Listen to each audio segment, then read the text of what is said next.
what is going on? Is this the water, the air? Is it climate change? Is it a change in the human species?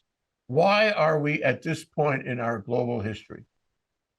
Well, yesterday we tackled the subject of social media and how that now is more efficient to spread ideas, falsehoods, misinformation, and conspiracy theories. And these are this is a ripe, fertile playground for would-be dictators. The fact that I could get access to everyone's mind with a simple phone in their hands. And, it's an opportune time to describe the fact that most governments are polarized. It's an opportune time to discuss how inefficient governments and democracy is and try to fill that void with your solution. And your solution is autocracy, dictatorship. And again, it's to point out how government is horrible, they're corrupt, and they have little ability to improve the lives of the people around them in the country. And they're the solution. Donald Trump says, only I can fix it. Vladimir Putin says, only you can trust me. These are classic words from a would-be dictator, fascists, that promote themselves as the solution to a nation of people who would have grievances. And that's what's going on today. We have a correspondent in Varanasi, India, which is 350 kilometers from the northeastern border of India. And he's in school, and his school is right near the Ganges River. And he's a graduate student there in business. So I asked him a couple of years ago, do you like Donald Trump? And he said, this is apropos to your comments, Tim. And he said, yeah, I do.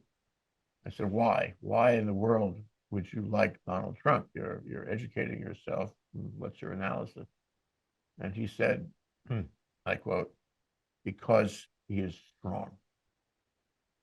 So I think we're at a time somehow where people, maybe it's because of social media, I'm interested in the other members of the panel on this, feel that they need to have, quote, strong, end quote, leaders. And it's that whole search for strength. Whether you can realize it or not is another question. So Stephanie, what are your thoughts about this? Are we at a time where we need, quote, strong leaders? What puts us at that time? I think we're in a major default process here, which I first noticed when I was in Baghdad, and having wonderful Iraqi women friends and colleagues there. And when things would get really crazy, I would hear from these highly educated Iraqi women, oh, we need a strong man, which is, of course, as you know, what they had. So there's some sort of default here to, I guess, what was good for us for a millennium, as we came out of the cave and had to face, the mammoths or the lions. So that has been the formula, right? That's been the algorithm for mankind for centuries. Got to have the strongest guy that can carry the biggest stick and do the most damage to those we perceive as dangerous. So it bewilders me. And same thing when those women would say that. And I would just stop dead in my tracks and look at them. And then finally they kind of, yeah, well, okay. So these egomaniacal, mostly men who raise themselves up to fulfill these atavistic or ancient needs are still out there thinking that that's appropriate, that's what they're supposed to do. And there are many people that go along with that and think that, yeah, that's the way we're supposed to be organized. So back to the monarchy, or back to, Well, was it always thus, Stephanie? Maybe we just didn't realize the need of the people everywhere to have a strong leader. We just didn't realize it. And we only realizing it now in contradistinction to the enlightened view that there should be diversity, there should be democracy, representation, government, and all that. There's civil rights, human rights. Maybe we didn't have those things before. We didn't realize that we were suffering under this kind of autocratic leadership. And now we see the difference, and it is stark. Am I hitting a point there that you can respond to? Thank you. I do think you are. You've made me realize that I think we need to get to strength 2.0. What is strong?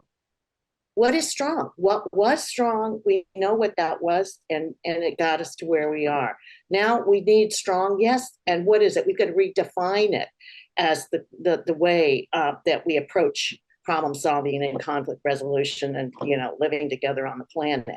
What are the strengths that help us in that circumstance? It's not just the guy with the stick.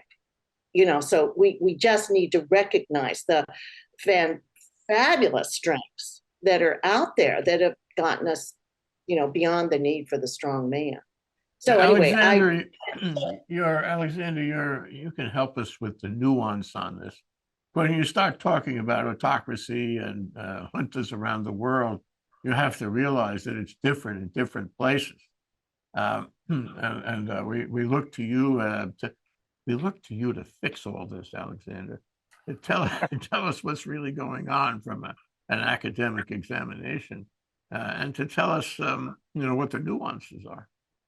Well, my background is in law, and I can assure you that lawyers are not the best people to fix everything. I would think that's really in the hands of others better placed there. But let me say something that probably helps a little bit.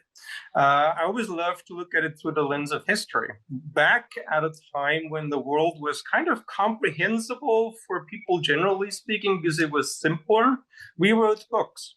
Now it's so complex that nobody knows anything anymore, and we write tweets. And in tweets, everybody's an expert, right? So I think that is one of the biggest problems, that we have simplified our communication to a level where the complexity is absolutely lost. And that leads to simple answers. I mean, that's where people say we need a simple answer, because the simple answer is a good thing. Another thing history teaches us, democracy was not primarily something that did regular elections. Democracy, as the Greeks envisioned it 2,500 years ago, was that strong leaders would actually lead society. But strong meant quality, not the stick. It meant the intellect, the abilities to actually make the right decisions. And those leaders would also have the quality of finding that their role as leader is an honor. It's part of an honest structure, and the Roman Republic was built on that. People were, of course, also earning money on the side and sometimes ripping off the places they went to, but it was an honor system where people would do it as part of their life cycle. And they would know that stepping down and passing it on to other people was a crucial element of being a strong leader. So when we look at history, I think democracy had a meaning that goes way beyond just one person, one vote. It means that the leadership would be strong because of quality. It would be strong because of a knowing that they need to also step aside and let things pass into different hands. And those autocratic leaders we have today do not understand that. I mean, if you start with Xi and you move on to any other autocratic leader, they think they're there for eternity, and they need to be there as the leader. They can't be the honored past leader.